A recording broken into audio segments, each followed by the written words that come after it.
मुमाल राजस्थान की आज तक की सबसे दुख भरी प्रेम कहानी। राजस्थान ही नहीं पूरे भारत की सबसे दुख भरी कहानी। कौन थे महेंद्र, कैसे वो मुमल नाम की एक सुंदर राजकुमारी से मिले, कैसे दोनों ने एक ही मुलाकात में अपना दिल दे दिया। आखिर वो क्या वजह रही कि मुमल जिसे महेंद्र दिलों जान से चाहते थे उन्हीं से नफरत कर बैठे, और आखिर वो कौन सा सदमा था जिसके चलते मुमल और महेंद्र दोनों की कहानी का अंत हुआ। लैला मजनू, हीर रांझा, शाहजहां मुमताज जैसे कई प्रेमी जोड़ों की कहानियां आपने सुनी होंगी, लेकिन आज हम बात करने वाले हैं उस दिल हिला देने वाली, आंखों में गमी का माहौल बना देने वाली मुमल और महेंद्र की कहानी के बारे में, जिसकी शुरुआत होती है राजस्थान के पश्चिम क्षेत्र में मौजूद अमरकोट से, जो कि इस वक्त पाकिस्तान का एक हिस्सा है। और उस वक्त अमरकोट का एक बेहद ही प्रेम भाव, सुंदरता से भरपूर शासक हुआ करता था, जिनका नाम था राजकुमार महेंद्र। महेंद्र जितने हृदय से नरम, कोमल और प्रेमी थे, उतने ही देखने में भी आकर्षक, ऊंची लंबी कदकाठी, दिल लुभा लेने वाले बहादुर, किसी भी महिला को एक ही नजर में अपना दीवाना बनाने वाले झील से नैन नक्श के भी मालिक थे, जिन्हें देखकर हर महिला इन्हें अपना दिल दे बैठती थी। लेकिन महेंद्र ने जिसे दिल दिया उसके साथ ही अपनी पूरी जिंदगी नहीं बिता सके और इनकी प्रेम कहानी अधूरी ही रह गई। एक दिन महेंद्र अपनी बहनोई हामिर जडेजा को, जो कि गुजरात के शासक थे, उनके साथ शिकार पर जाते हैं। आज महेंद्र ने तय किया था कि वो खरगोश का शिकार करेंगे। इसी फैसले के चलते महेंद्र अपने बहनोई के साथ अपने आसपास के इलाकों में खरगोश की तलाश करते हैं, लेकिन इन्हें कहीं भी खरगोश नजर नहीं आता। लेकिन महेंद्र भी कहां हार मानने वाले थे, जो ये ठान लेते हैं वही करके दिखाते थे। इसीलिए महेंद्र ने खरगोश की तलाश में अपने क्षेत्र से निकलकर थोड़ा आगे जाने का फैसला किया और ये खरगोश की तलाश में जैसलमेर तक पहुंच गए। यहाँ हामिद जडेजा को थोड़ी ही दूर पर एक खरगोश नजर आता है, जिसे देखकर हामिर महेंद्र को इशारा करते हैं और फिर दोनों खरगोश को पकड़ने के लिए जैसे ही आगे बढ़ते हैं, खरगोश अपनी तेज रफ्तार से और आगे बढ़ जाता है। और ऐसे ही खरगोश का पीछा करते करते ये लोग जैसलमेर के लोधरवा में मौजूद काक नदी पर पहुंच जाते हैं, लेकिन खरगोश इनके हाथ नहीं लगता।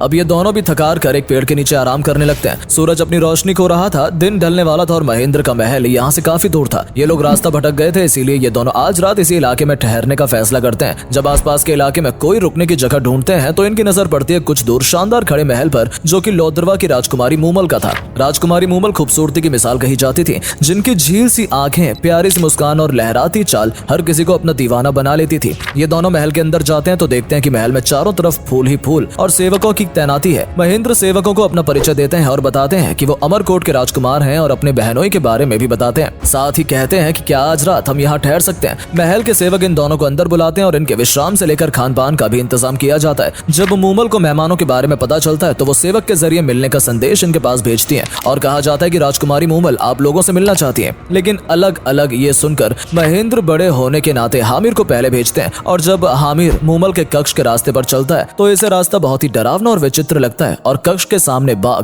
मगरमच्छ और जानवरों को देख हामिर वापस लौट आते हैं और फिर महेंद्र पूरी बहादुरी के साथ अंदर जाते हैं और कक्ष के सामने बैठे शेर का कत्ल कर देते हैं। लेकिन बाद में जब ये इसे गौर से देखते हैं तो पता चलता है कि ये मोम के बने हैं। दरअसल मुमल ने यह प्रण लिया था कि जो बहादुर शख्स इनका दिल जीतेगा ये सिर्फ उसी से शादी करेंगी, वरना पूरी जिंदगी कुंवारी ही रहेंगी, और ये बहादुरी का ही इम्तिहान था। खैर, जैसे ही महेंद्र कक्ष का दरवाजा खोलते हैं तो सामने मुमल को देखकर इनकी सांसें और निगाहें ठहर जाती हैं, क्योंकि सामने अप्सरा जैसी मुमल खड़ी थी। वहीं जब मुमल महेंद्र को देखती हैं तो वो भी इनकी कदकाठी, बहादुरी और साहस को देखकर अपनी निगाहें नहीं हटा पाती और पहली नजर में दोनों को एक दूसरे से बेइंतहा प्यार हो जाता है। ये दोनों बातचीत करते हैं और एक दूसरे में इतना खो जाते हैं कि इन्हें पता ही नहीं चलता कि चांदनी रात से कब सुबह हो गई। लेकिन जब महेंद्र अपने महल वापस जाने के लिए मुमल की इजाजत मांगते हैं तो मुमल मना कर देती है और इनके सामने शादी का प्रस्ताव रखती है, लेकिन महेंद्र मना कर देते हैं क्योंकि उनकी पहले से ही 6 रानियां थी। ये सुनकर भी मुमल महेंद्र से अलग नहीं होना चाहती थी, इसीलिए वो इनके सामने शर्त रखती है कि आप यहाँ से तभी जाएंगे जब आप मुझसे मिलने रोजाना आएंगे। मुमल के प्रेम में कैद महेंद्र ये शर्त मानकर हामिर जडेजा के साथ अपने महल की तरफ रवाना हो जाते हैं। अमरकोट आने के बाद भी महेंद्र के जहन में सिर्फ मुमल ही छाई रहती थी। अपनी शर्त पूरी करने के लिए महेंद्र एक घोड़ा पालने वाले के पास जाकर उससे कहते हैं कि मुझे कोई ऐसा तेज रफ्तार का घोड़ा दो जो रात से पहले जैसलमेर के लोधरा ले जाए और सुबह से पहले मुझे अमरकोट वापस ले आए। ये सुनकर घोड़े वाला इन्हें चीतल नाम का एक घोड़ा दे देता है। इसके बाद महेंद्र रात को मुमल के पास जाते हैं और सुबह होने से पहले सबकी नजरों से बचते बचाते अपने कक्ष में आकर सो जाते हैं, और ऐसा पूरा 8 महीने तक होता है। इस बीच महेंद्र अपनी पत्नियों को भी टाइम नहीं दे पाते थे, इसीलिए उन्हें महेंद्र पर शक होने लगता है और वो इस शक को दूर करने के लिए जाती हैं सबसे छोटी रानी के पास, जहाँ छोटी रानी बताती है कि वो रात को मेरे पास नहीं आते, बल्कि वो तो महल में ही नहीं रहते, लेकिन सुबह होते ही कक्ष में आकर सो जाते हैं। ये बात सुनकर सभी रानियां महेंद्र की माँ के पास जाती हैं और उन्हें पूरी बात बताती हैं।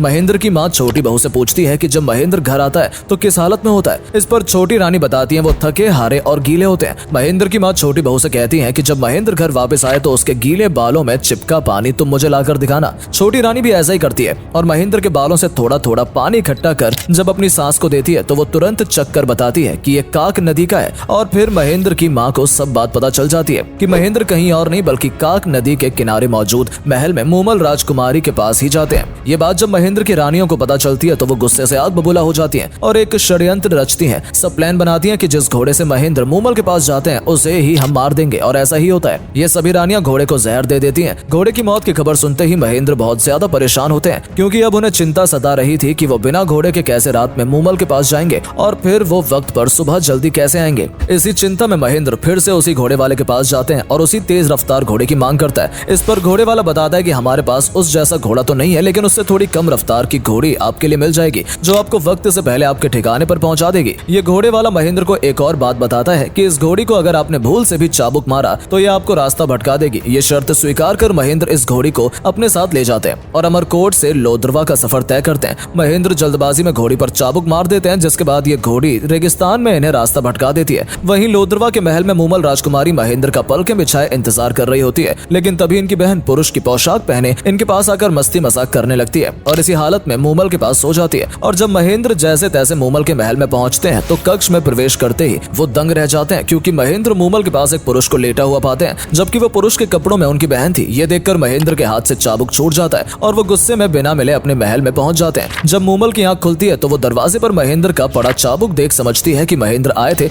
लेकिन बहन को पुरुष के कपड़ों में देख गलत समझकर क्रोधित होकर यहाँ से चले गए। इधर अमरकोट में महेंद्र उस पुरुष का ख्याल करते करते मूमल से इतनी नफरत कर बैठते हैं कि मूमल से कभी न मिलने का फैसला करते हैं। वहीं मूमल महेंद्र के इंतजार में पलके बिछाए बैठी रहती है। बहुत दिन गुजर जाते हैं, ना वो खुद आते हैं ना उनका कोई खत। तब मूमल महेंद्र को एक चिट्ठी भेजती है लेकिन ये चिट्ठी उनकी रानियों के हाथ लग जाती है। मूमल खत का इंतजार करती है लेकिन जवाब नहीं आता। महेंद्र से जुदाई बर्दाश्त कर पाना मूमल के लिए बहुत मुश्किल था, इसीलिए वो अब खुद अमरकोट महेंद्र से मिलने चली जाती है और महेंद्र को पैगाम भेजती है कि मूमल उनसे मिलने आई है। लेकिन महेंद्र उसी रात के बारे में सोचकर मूमल को संदेश भेजते हैं कि महेंद्र की तबीयत ठीक नहीं इसीलिए वो नहीं मिल सकते। ये सुनकर मूमल वापस जाने के बजाय महल के पास ही रहने का ठिकाना बना लेती है और अगली सुबह फिर महेंद्र को मिलने का खत भेजती है लेकिन इस बार भी महेंद्र मना कर देते हैं। ऐसे कुछ दिन तक चलता रहता है। एक दिन मूमल गाने वाले संदेश वाहकों के जरिए उस रात की बात महेंद्र तक पहुंचाती है जिसे जानने के बाद महेंद्र की भी गलत फहमी दूर हो जाती है। लेकिन महेंद्र अपने प्यार का आखिरी इम्तिहान लेने का फैसला करता है और एक संदेश मूमल के पास पहुंचाते हैं जिससे मूमल को पता चलता है कि तबीयत खराब के चलते महेंद्र की मृत्यु हो गई।